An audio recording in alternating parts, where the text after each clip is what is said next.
Hi everyone, so today we are looking at manipulating formulas. So let me just tell you, whoever's watching this, that it is important that you know the skill to manipulating a formula, especially in any physics courses, okay? That's like the basis. As long as you know how to manipulate a formula, then you should be able to answer any physics questions, as long as you also understand how to read a physics question, okay? So we'll work on that later, but for today, we're just going to focus on manipulating any formulas, okay? So if you remember from our chemistry unit when we were working on the specific heat capacity questions with Q is equals to mc delta T, and how we are like moving over variables to one side of the equal sign, it's exactly the same thing. It's just that in the physics unit, we are working with about 5 to about 6 formulas, okay? And today's class is to learn how to manipulate every single formula so that when we go to our actual physics lesson, you understand how to do that, okay? So let's get started. So let me first review the different operations in mathematics. Okay, so if you know the different operations, so we have addition, right? So when we add something, the opposite of that would be to subtract something. Okay, now when you multiply something, what would be the opposite of it? To divide something. All right, now what if you square a number? What would be the opposite of it? Okay, to square a number, the opposite is to square root a number. Okay, so as long as you remember these three, I can assure you that you will know how to manipulate a formula in the physics unit that we have in Science 10. Okay, so let's look at our first formula in physics. Okay, so manipulating formulas is exactly like algebra. So I remember in Math 9, maybe or maybe not, you're still working on, you did it in your Math 9, but I remember we were working on manipulating formulas where we have, instead of numbers, we have letters now, okay? So it's exactly like that. So as long as you know how to rearrange your variables in order to isolate for the variable you need to solve for, then you should be golden, okay? So our first formula for today would be V is equals to delta D, which is distance, over delta T, which is time.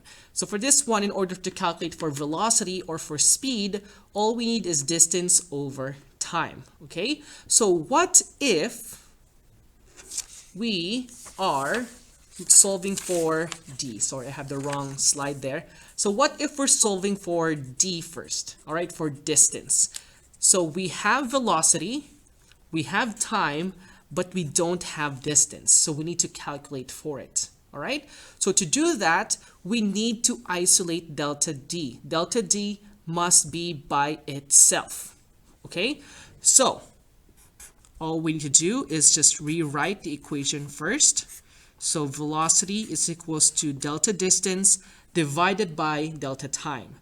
So right now, the variable that we need to isolate for is being divided by delta t. We need to get rid of delta time. So what's the opposite of division? It would be to multiply something. So the opposite of dividing delta t is to multiply by delta t.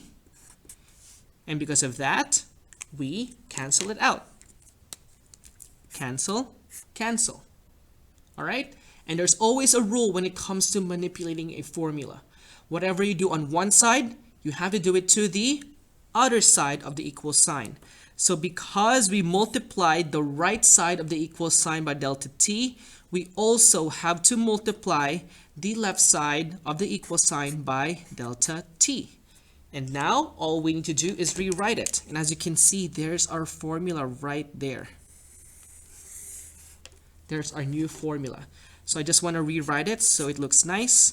So here, delta distance to calculate for it is basically delta t multiplied by the velocity. All right, so that would be the final manipulated formula. So again, To calculate for delta distance, all we need to do is go delta time multiplied by velocity, which is v here. All right? Now, let's look at the exact same formula, but this time we are now solving for t. All right? So we have velocity, we have distance. Now let's solve for t. Okay? So what I want you guys to do right now is to pause the video, all right? And then I want you guys to figure out how you would isolate for delta t. All right? So let's pause the video for a moment. Okay. So now that you tried how to manipulate it, let's see if you got it right. All right? So right now, our variable that we're looking for, which is delta t or delta time, is under the fraction line. Okay? There's always a rule in math where if the isolated variable is under a fraction line, we have to bring it up first. All right? And to do that, let me just rewrite it again. And in order for us to bring it up, we have to bring it to the other side. Okay? So this is what I mean by that. What if we multiplied by delta t, right? Because the opposite of dividing delta t is multiplying by delta t, right? So I get rid of that. Again, whatever I do on one side, I have to do it to the other. See what happened here? Now our delta t is all in one line. Okay, they're all right beside each other now. And that is what we want. Okay? You cannot just go do this. Like for example, you cannot just multiply by delta d to get rid of it and then multiply by delta d. Okay? That would be wrong. It's not mathematically correct.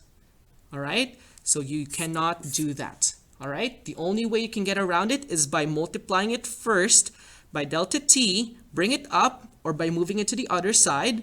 So now we have delta t multiplied by velocity is equals to delta d.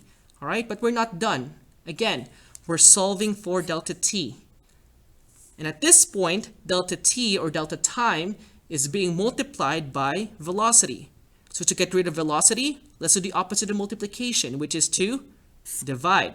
So I'm going to divide by velocity. They cancel out. Again, whatever I do on one side, I have to do it to the other side.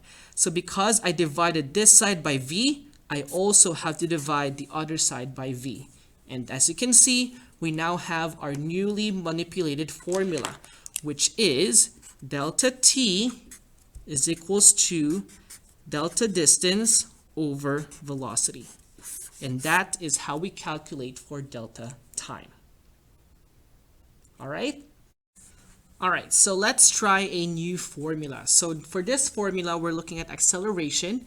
And to calculate for acceleration, it's VF, which is final velocity, minus initial velocity, and we divide it by delta t, which is time, okay? So in this specific example, we're going to be solving for, or we're isolating VF, or final velocity. All right, so what I want you guys to do right now is to pause the video for about 2 minutes, try it out on your own first, and then we're gonna go back to solving for VF. Okay, so let's pause the video. All right, so now we're back. Let's look at how do we actually isolate for VF and see if you got it right. Okay, so first of all, I'm gonna rewrite my formula. So acceleration is equals to VF minus VI. All right, so right now, the variable that we need to isolate for is stuck. All right, first of all, it's being divided by delta t and it's also being subtracted by vi. It needs to be by itself. To do that, I need to get rid of delta t first. So VF, or final velocity, is being divided by delta t. So what's the opposite of dividing by delta t? It is to multiply by delta t. So they cancel. So again, whatever I do on one side, I have to do it to the other side. So because I multiply by delta t, I also have to multiply by delta t on the left side of the equation. All right? So I'm just going to rewrite it so it's neat. So acceleration multiplied by delta t is equals to VF minus VI. Okay? All right. So at this point, we're not done, because VF, or final velocity, is not by itself. Okay, it's being added or so it's being subtracted by VI, or initial velocity. To get rid of VI, what's the opposite of subtraction? Which is to add. So what if we add VI?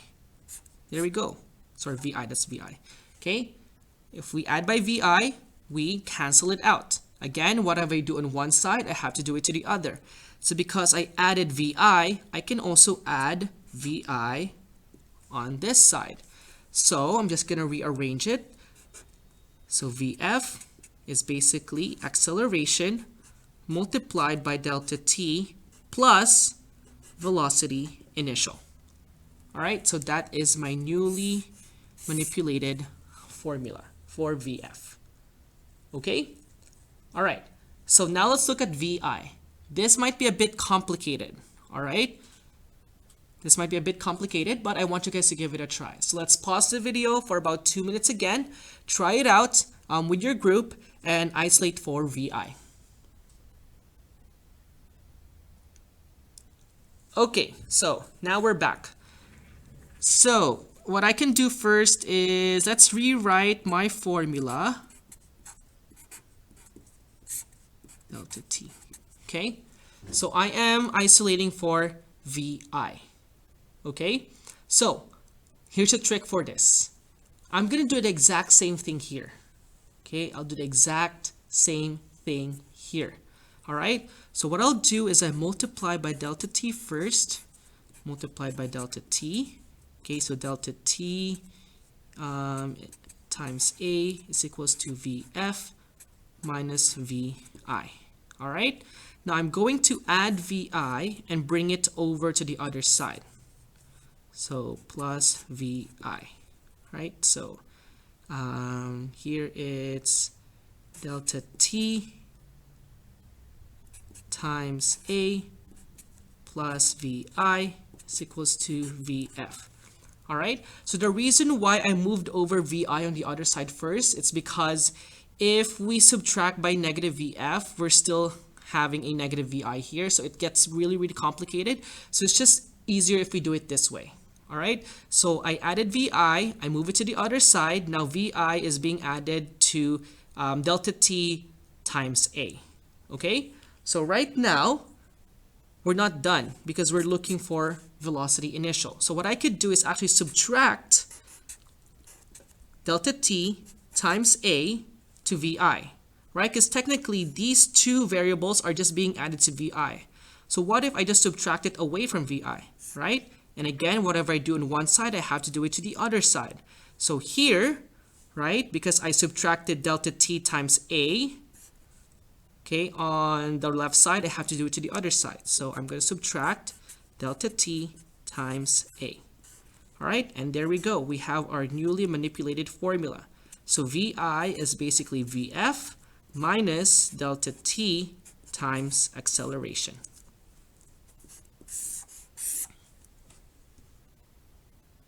Okay, so that's the formula for that one.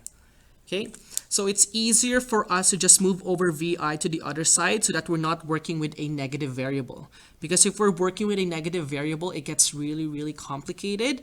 And yeah, it's just easier if you move it over so it's positive and then we subtract the rest and bring it back to the other side to get the final formula here. Okay, all right, so last one, we're gonna solve for delta t. Okay, so again, take 2 minutes right now with you and your friends, with you in your group. So I want you guys to isolate for delta t in this formula. So let's pause the video for about 2 minutes. Okay, all right. So first of all, I'm gonna rewrite my formula again here so that it's easier for me. Apologies, I'm running out of room. But this one should be very quick. All right. So right now, acceleration is equals to VF minus VI delta t. Again, just like our previous formula with velocity, right now delta t is under the fraction line. I have to bring it up. To bring it up, I have to move it to the other side. So I multiply by delta t, cancel, cancel, multiply by delta t. So right now delta t times A is equals to VF minus VI. Okay, so I need to isolate for delta t. So right now, delta t is being multiplied by a. So what if I get rid of a by dividing a? Again, whatever I do on one side, I have to do to the other side. So because I divided the left side of the equal sign by a, I also have to divide the whole thing by a. And now we have our new manipulated formula solving for delta t right here, which is vf minus vi over or divided by a, acceleration. And there you go. There is our manipulated formula. Okay, so hopefully this small little video helped you understand on how to manipulate formula. So if you still don't quite get it, I highly suggest watching the video over again so that you understand how to manipulate the following formula. And I also have placed another tutorial video from another teacher with regards to manipulating formula, and maybe that will help you much better. Okay, so what I want you guys to work on right now is to do the rest of the following page. Okay, so on page 15 on the physics skills page under manipulating formulas, so right now we just worked on the following formulas here. Okay, I want you guys to do the rest of the following formula. Okay, so I highly suggest grabbing an extra piece of paper so that you can show all of your work. Okay, all right, so let's get working on this.